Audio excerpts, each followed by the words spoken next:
di neraka jahanam. Sama, ya. Sahabat yang datang kepada Nabi, "Ya Rasulullah, ayahku di mana?" Kata Rasulullah, "Inna abaka finnar," ayahmu di neraka jahanam. Dan di antara orang-orang divonis oleh Allah Subhanahu wa taala meninggal dalam kondisi musyrik, di antaranya ibunya Nabi dan ayahnya Nabi sallallahu alaihi wasallam. Orang tua Nabi di neraka. Kok usil banget kamu ini? Kok usil banget urusan Nabi Muhammad SAW di neraka dan sebagainya? Apakah kamu ini masalah apa? Kok tega sekali ngurusi bapak ibu Nabi Muhammad di neraka?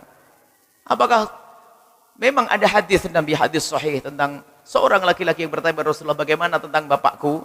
Nabi menjawab, bapakmu dan bapakku di neraka. Itu hadis namanya khabar ahad.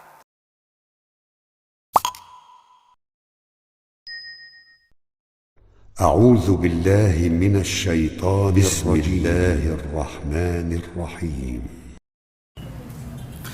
Bagaimana dengan kedua orang tua Nabi SAW? Karena beliau berdua meninggal ketika anaknya belum diangkat jadi Nabi. Ya, inilah di antara pendapat yang diungkapkan oleh Suyuti dan yang lainnya, bahwasanya mereka meragukan bahwasanya kedua orang tua Nabi meninggal dalam kondisi apa?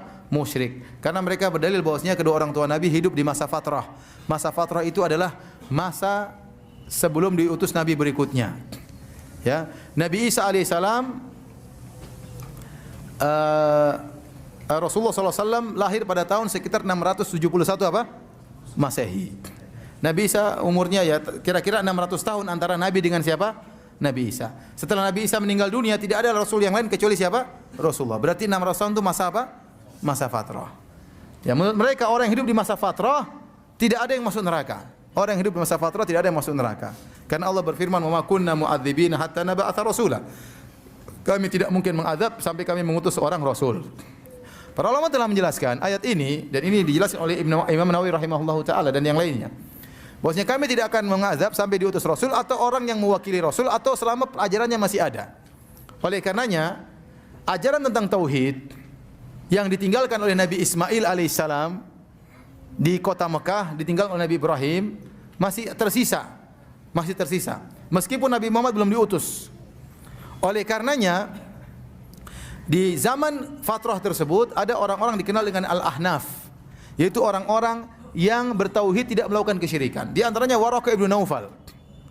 Waraqah ibn Naufal beragama Nasrani, tapi dia tidak berbuat syirik, sehingga dia meninggal dalam kondisi Muslim. Rasulullah mengabarkan, "La tasubbu Waraqah."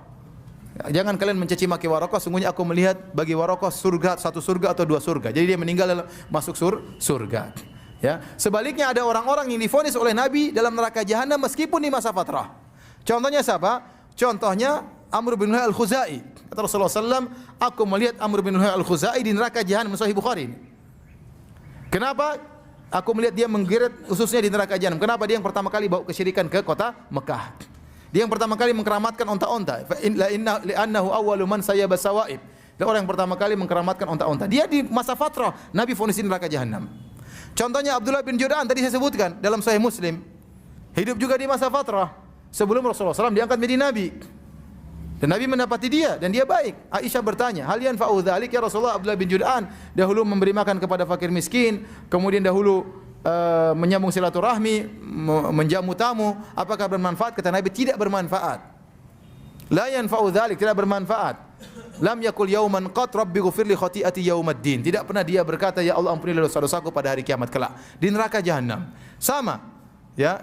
Sahabat yang datang kepada Nabi, "Ya Rasulullah, ayahku di mana?" Kata Rasulullah, "Inna abaka finnar," ayahmu di neraka jahanam. Ya, sama. Bapaknya juga di masa jahiliyah, ya, belum mendapati Nabi SAW diangkat sebagai seorang Rasul. Jadi banyak orang-orang seperti tadi Hatim At-Tai, ya, anaknya bertanya, "Ya Rasulullah, ayahku bagaimana? Dulu sering bersedekah, sering dermawan." Kata Rasulullah SAW, tidak bermanfaat. Karena abuka yaf'alu dzalik yuridu syai'an fa adrakahu. Ayahmu dahulu melakukan demikian karena ingin sesuatu, ingin dipuji, dan dia mendapatkannya. Ternyata ada orang-orang yang divonis oleh Nabi dalam hadis-hadis yang sahih Bukhari dan yang lainnya, dan mereka hidup di masa fatrah, divonis oleh Nabi masuk neraka jahanam. Menunjukkan sebenarnya masih ada sisa agama tauhid. Dan di antara orang-orang divonis oleh Allah Subhanahu wa taala meninggal dalam kondisi musyrik, di antaranya ibunya Nabi dan ayahnya Nabi sallallahu alaihi wasallam. Saya pun ingin ayah dan ibu Nabi di surga, saya juga ingin. Tapi Nabi yang bilang, Ya, ayahnya di neraka. Nabi yang dilarang, yang bilang saya dilarang untuk mohon ampun kepada ibu saya. Apakah saya mendustakan Nabi sallallahu alaihi wasallam? Orang yang mengatakan oh maksudnya demikian ditakwil itu silakan Anda mentakwil. Saya mengambil zahirnya hadis. Dan ini pendapat jumhur ulama. Demi Allah kalau saya boleh ada dalil yang mengatakan ayah ibu Nabi di surga, saya akan mengatakan. Saya akan mengatakan, tapi saya tidak berani mengatakan karena hadis Nabi mengatakan demikian. Kemudian para ulama juga jumhur ulama tadi saya katakan bahkan ada yang mengatakan ijma. Kesepakatan ulama mengatakan demikian. Masa saya mau melanggar? Kalau ada yang mengatakan ayah ibu Nabi di surga, dia hidup kembali kemudian masuk Islam lagi baru meninggal dunia, kita katakan hadisnya lemah. Ya. Dan itu pendapat Suyuti belakangan. Adapun ulama-ulama sebelumnya mengatakan kedua orang tua Nabi meninggal dalam kondisi apa? Musyrik. Ya. Oleh karenanya para hadirin yang Allah Subhanahu wa taala, jadi benar memang kedua orang tua Nabi meninggal di masa fatrah, tetapi kita katakan ada orang-orang yang hidup di masa fatrah, meninggal di masa fatrah, divonis oleh Nabi di neraka jahanam. Tadi di antaranya Amr bin Al-Khuzai, saya sebutkan Abdullah bin Juda'an, di antaranya Adi bin Hatim At-Tai, ayahnya Adi bin Hatim, ya. Itu di antara orang yang divonis oleh Nabi di neraka jahanam padahal mereka orang yang baik, namun mereka meninggal dalam kondisi musyrik. Orang tua Nabi di neraka. Kok usil banget kamu ini? Kok usil banget urusan Nabi Muhammad SAW di neraka dan sebagainya? Apakah kamu ini masalah apa? Kok tega sekali ngurusi bapak ibu Nabi Muhammad di neraka? Apakah memang ada hadis Nabi, hadis sahih tentang seorang laki-laki yang bertanya kepada Rasulullah, bagaimana tentang bapakku? Nabi menjawab, bapakmu dan bapakku di neraka. Itu hadis namanya khabar ahad. Hadis ini adalah sahih, akan tapi biarpun itu hadis sahih yang tidak mutawatir, kalau bertentangan dengan sesuatu yang mutawatir dan lebih kuat, maka itu dipinggirkan. Ada dalam Al-Quran, wa ma kunna mu'adzibina hatta nab'atha rasula. Sungguh kami tidak akan menyiksa siapapun sampai datang utusan. Jadi sebelum Nabi Muhammad diutus, itu masa fatrah. Di situ orangnya selamat, tidak mungkin disiksa oleh Allah Subhanahu wa taala. Allah pantang nyiksa hambanya yang belum ada syariat turun. Sama kalau di hutan Kalimantan sana ada sekelompok kaum yang tidak pernah dengar Islam, lalu dia nyembah berhala, nggak akan diseksa oleh Allah. Nyembah berhala di tengah hutan Kalimantan sana, nggak pernah dengar radio, nggak pernah punya HP, tidak pernah kenal syariat Islam, tidak sampai kepadanya dakwah, maka tidak mungkin diseksa oleh Allah Subhanahu wa taala.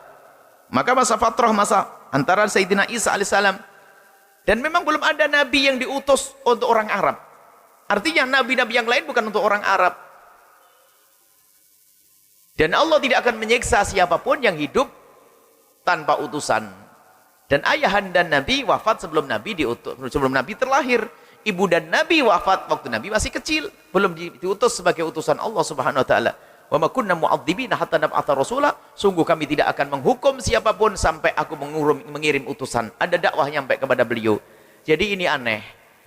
Jangan sampailah kita itu kalau ada orang bahas pasal itu aneh. Membahasnya dengan mengatakan Bapak Ibu Nabi Muhammad adalah kafir, masuk neraka, bersandarkan satu hadis. Jadi orang itu, para ulama kalau membaca hadis itu tidak hanya hadis itu dibanding dengan hadis yang lainnya. Ingat, tidak semua hadis. Bahkan dikatakan, belum dikatakan seorang alim kalau belum bisa meninggalkan hadis sahih. Loh, kok gitu? Sebab tidak semua hadis sahih dipakai. Ada hadis yang dihapus. Jadi nanti ada ta'arud, ada ta'adul adillah, ta'arudul adillah. Jika ada dalil bertentangan dengan dalil, Al-Quran mustahil bertentangan, hadis mustahil bertentangan. Kalau ada bertentangan nanti ada namanya mutlak muqayyad, ada khos sama takhsis, khos sama am, takhsis, yang mutlak, yang am ditahsis. Masalah am dengan khusus. Ada nanti kalau sudah benturan nggak bisa, ada namanya nasih mansukh. Jadi ini dibuang, tidak dipakai, ini pakai. Kalau bertanya, atau masalah kuat dengan lemahnya, yang kuat ditinggalkan, diambil yang lemah. Biarpun yang paling lebih kuat diambil, yang lebih lemah ditinggalkan. Biarpun ini sahih. Misalnya hadis tentang Bapak Ibu Nabi Muhammad adalah di neraka adalah hadis sahih, tapi bertentangan dengan Al-Quran yang sudah sangat jelas, maka ditinggalkan hadis sahih. Maka wa ma kunna mu'adzibina, Allah tidak akan menyiksa Bapak Ibu Nabi. Itu bahasanya. Wa ma kunna mu'adzibina, sungguh kami tidak akan menyiksa, termasuk ayah ibunda Nabi SAW, sampai datang utusan, dan Nabi waktu itu belum diutus. Memang ada orang usil. Kok teganya membahas Bapak Ibu Nabi SAW? Bagaimana? Bagaimana Rasulullah ngajari adab. Abu Jahal itu ahli neraka. Abu Jahal itu ahli neraka memerangi Rasulullah. Anaknya mukmin beriman namanya Ikrimah. Waktu Sayyidina Muhammad waktu bicarakan, ada sahabat Nabi yang bicarakan tentang Abu Jahal, Ikrimah datang, Rasul mengatakan, "Kufu an Abi Jahlin takrimatan li Ikrimata." Diam, jangan kau sebut-sebut Abu Jahal, menjaga hatinya Ikrimah. Nah sekarang Bapak Ibu Nabi disebut-sebut. Mana hati nuraninya itu? Abu Jahal saja nggak boleh kita sebut-sebut di depan Ikrimah. Padahal Abu Jahal jelas ahli neraka. Sementara bagaimana Bapak Ibu dan Nabi Shallallahu Alaihi Wasallam? Ini urusan nurani dan batin. Bagaimana sambung hatinya dengan Rasulullah Shallallahu Alaihi Wasallam?